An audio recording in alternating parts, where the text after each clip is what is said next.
Fala pessoal, tudo bem? Como vocês estão? Eu sou o Vini Weiner e sejam todos muito bem-vindos a mais um Pergunte ao Vini, nosso quadro semanal em que vocês mandam suas perguntas, pedem minhas opiniões sobre determinados assuntos e eu trago aqui em vídeo para vocês. Lembrando, quer ter a chance de eu responder a sua pergunta na semana que vem?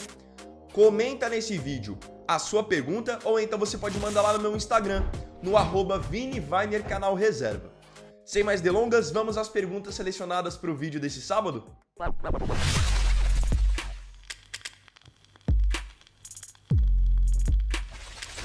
Começamos com o Jadson Ribeiro.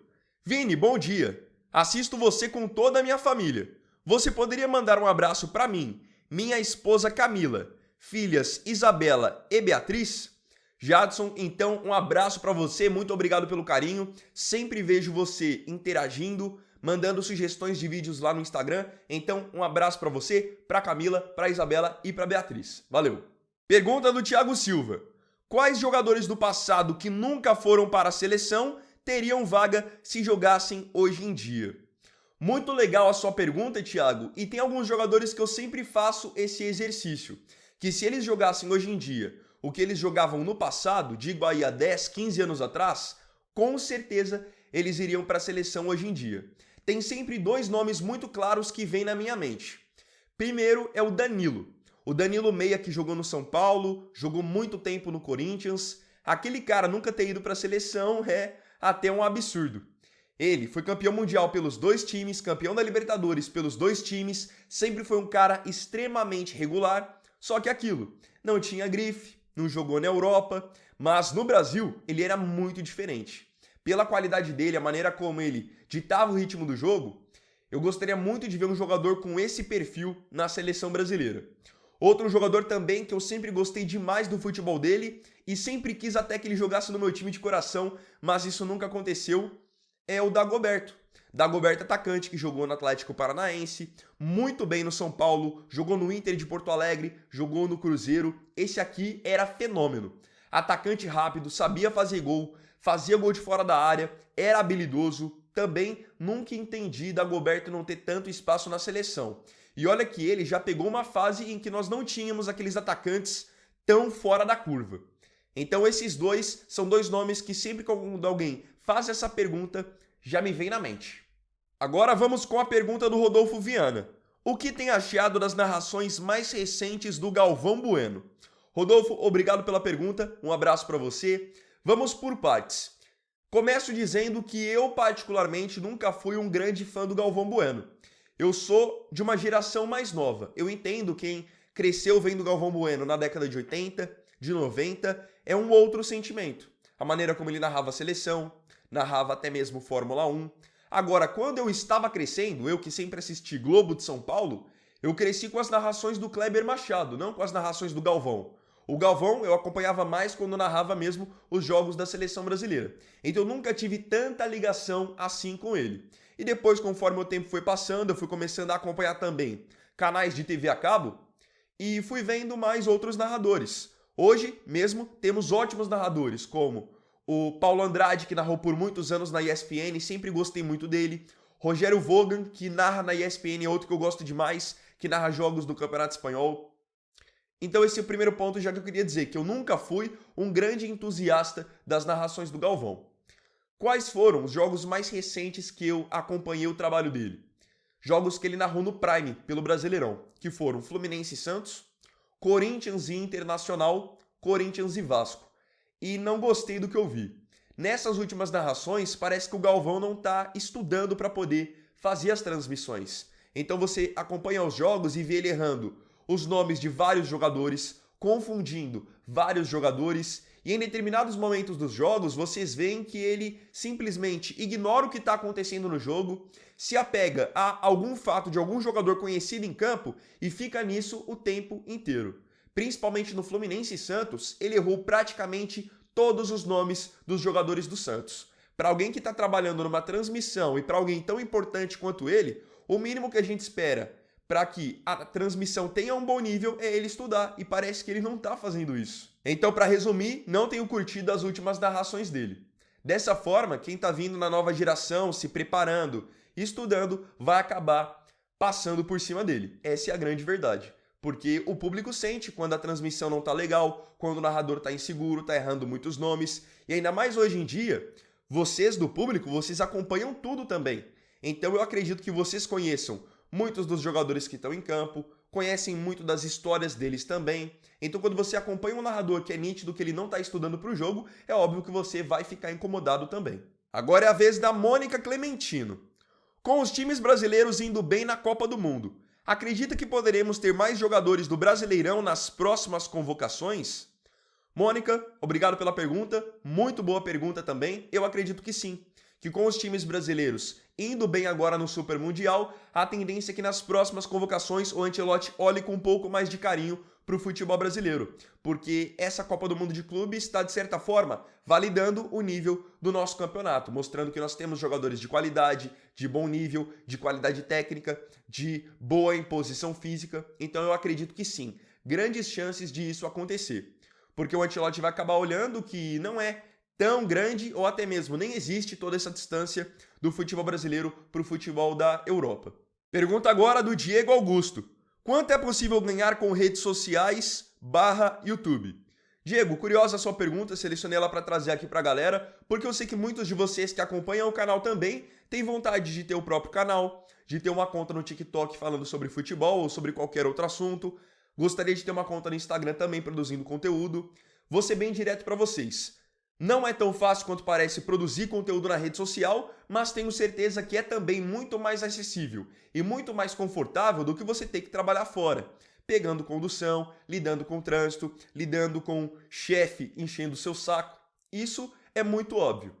Agora, na questão de valores. Uma pessoa hoje que gerencia bem várias redes, que consegue fechar parcerias, ela consegue, até com uma certa tranquilidade, atingir ali um patamar de 8, 10 mil reais por mês.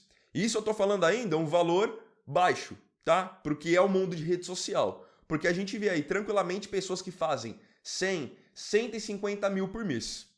Com a rede social você consegue escalar muito bem, você pode vender seus próprios infoprodutos, você pode dar mentorias, são várias alternativas. Então, para quem pensa em ter rede social, pensa em produzir alguma coisa na internet, isso que eu tô falando aqui é um incentivo para você. Que você pode, diretamente da sua casa, ganhar muito mais do que você ganha num outro trabalho onde você precisa lidar com frustrações, com o trânsito, com, às vezes, até mesmo atraso salarial, tudo isso levando em consideração. Pergunta agora feita pelo Alexandre Barbosa. Na sua opinião, onde a FIFA deveria fazer o próximo Mundial de Clubes? Alexandre, obrigado pela sua pergunta, pela sua participação. Eu acho que deveria fazer no Brasil.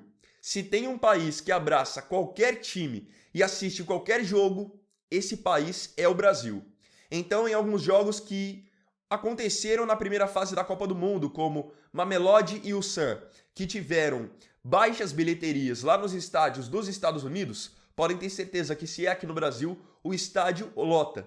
Não pelo jogo em si, mas pela experiência, porque o Brasil é um país que realmente gosta de futebol. Não gosta só de assistir jogo do próprio time ou jogos das estrelas. Quantos de vocês aí não ficaram olhando para a TV, vendo jogos de equipes de menor expressão, simplesmente por essa emoção de Copa do Mundo, de acompanhar as partidas? Eu, particularmente, sou uma pessoa que, se eu vou no estádio, eu nem gosto de ficar, por exemplo, cantando. Eu entendo quem gosta, mas eu sou a pessoa que gosta de assistir mesmo. Então, para mim, independente de qual é o time, seja profissional, seja várzea, eu gosto de estar lá, estar acompanhando. Então, para mim, na próxima Copa do Mundo, que vai acontecer em 2029, seria um baita acerto da FIFA colocar no Brasil. Pergunta agora do Ícaro. De onde veio a ideia desse estilo de thumbnail nos vídeos de mercado da bola? Manda salve.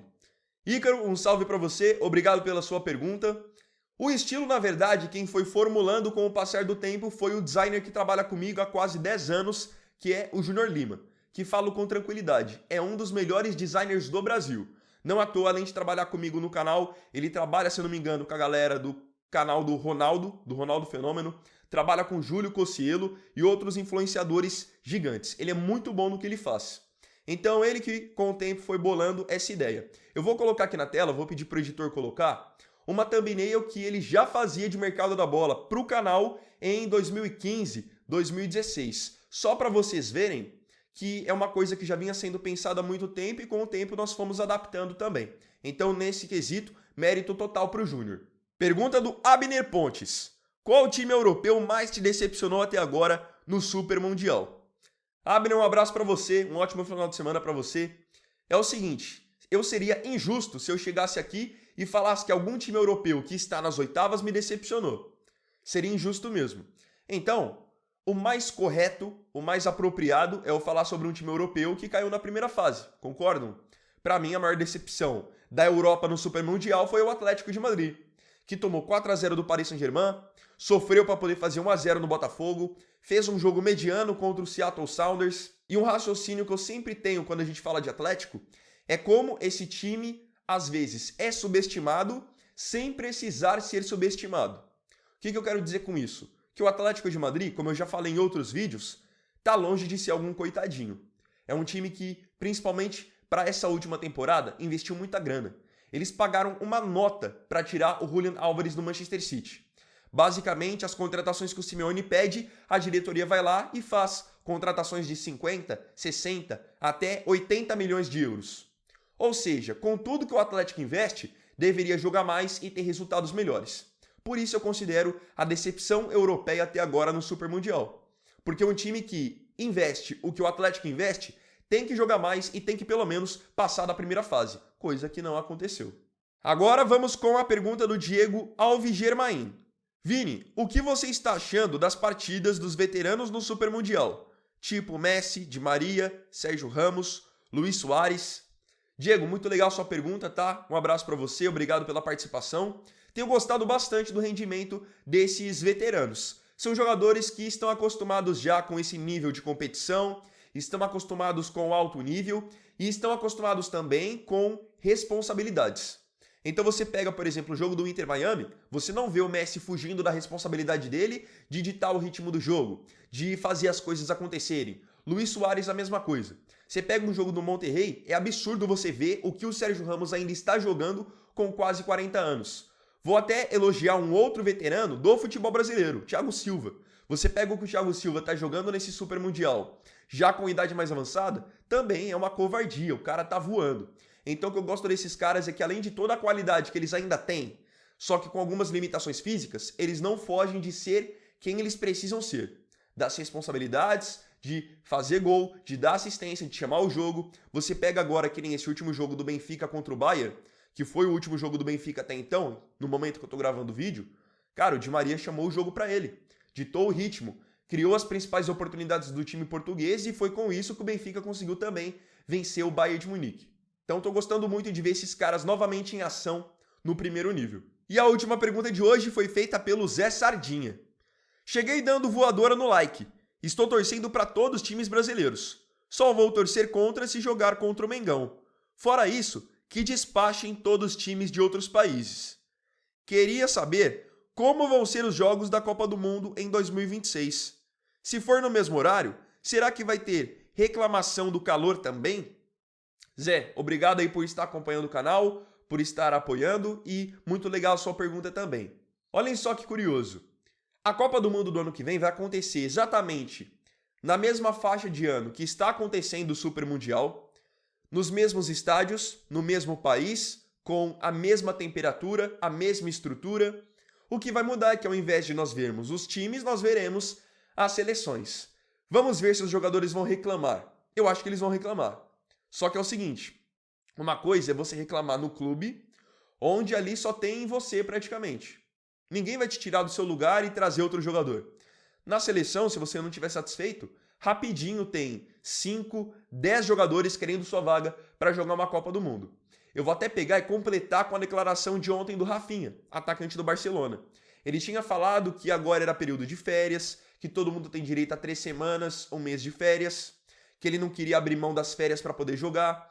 Então beleza, se você quer ter suas férias, quando chegar na metade do ano que vem, recusa a convocação para a seleção brasileira para ir para a Copa do Mundo e curte suas férias. Já que é assim, porque a todo momento eles querem reclamar.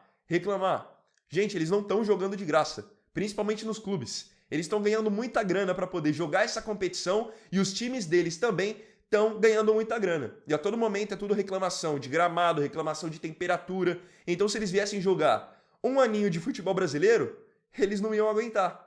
As viagens longas, os campos desgastantes, a rotina mais apertada do que a deles em termos de calendário. Então acredito que sim, terão reclamações no ano que vem, mas em menor proporção, porque aí estaremos falando de seleção. E quando se trata de Copa do Mundo, é um sonho para todos estar na Copa do Mundo.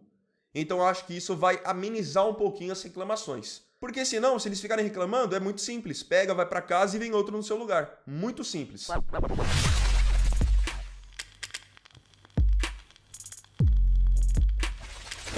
Então, galera, essas foram as perguntas que eu selecionei para esse sábado aqui. Obrigado a todos pela participação.